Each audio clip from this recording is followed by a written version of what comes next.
The vet came out last week for yearly spring vaccines.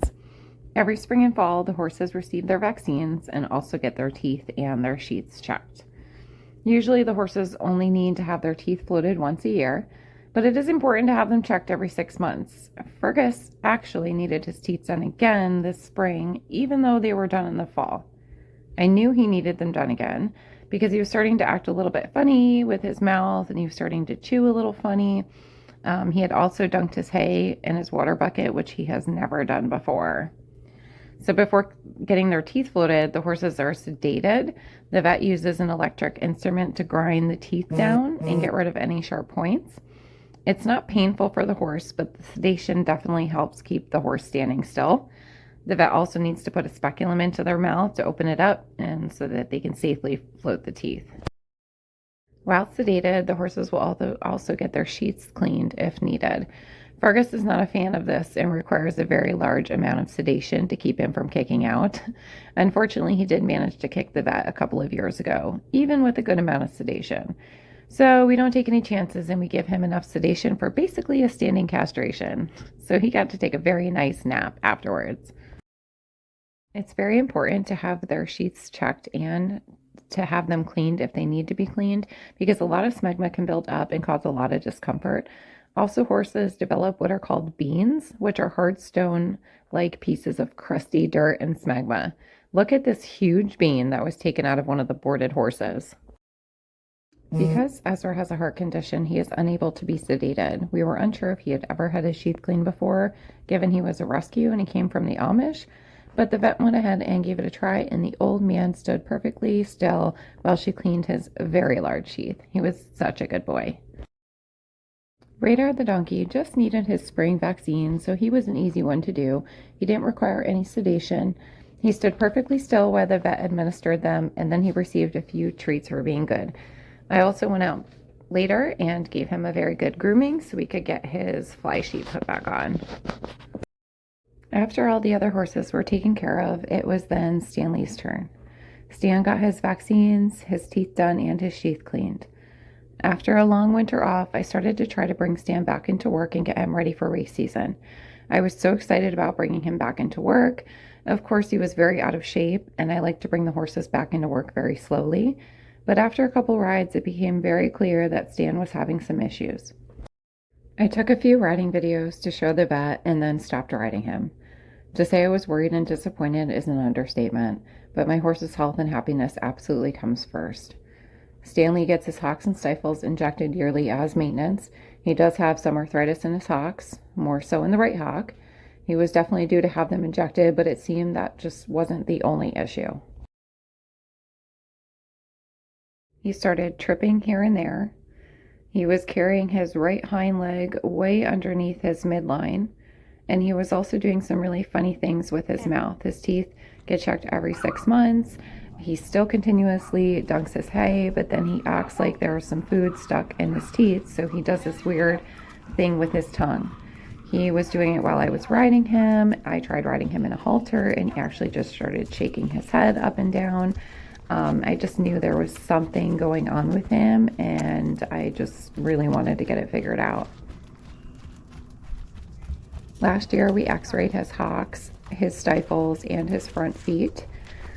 And I didn't really think that it was any of those that were really bugging him. Besides, he did need his injections for his hocks this year.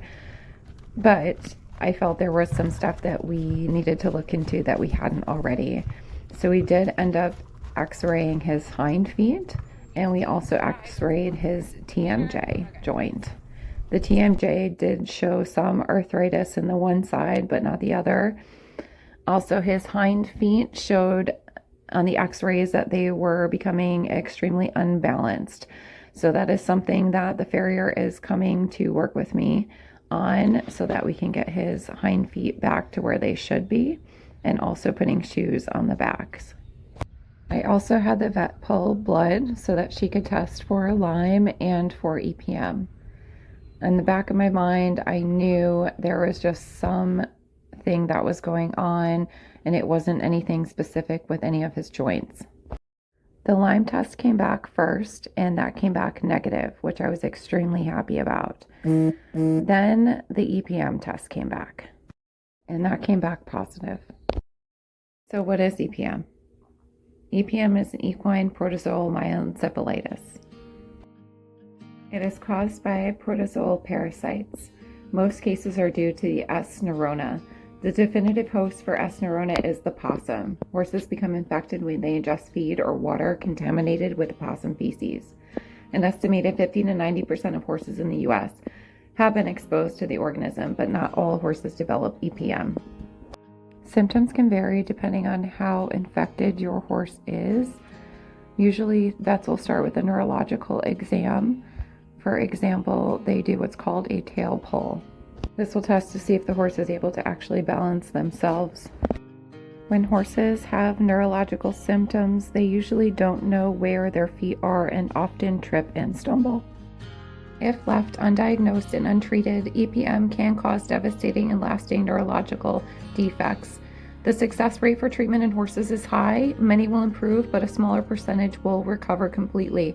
A prompt, accurate diagnosis is important, and treatment should start immediately.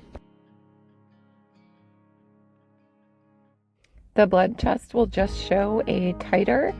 Basically, it will tell you if the horse has been exposed, if their body has built any antibodies against it, and usually the higher the titer number, obviously, if the horse is having symptoms, it does mean that they do have an active infestation.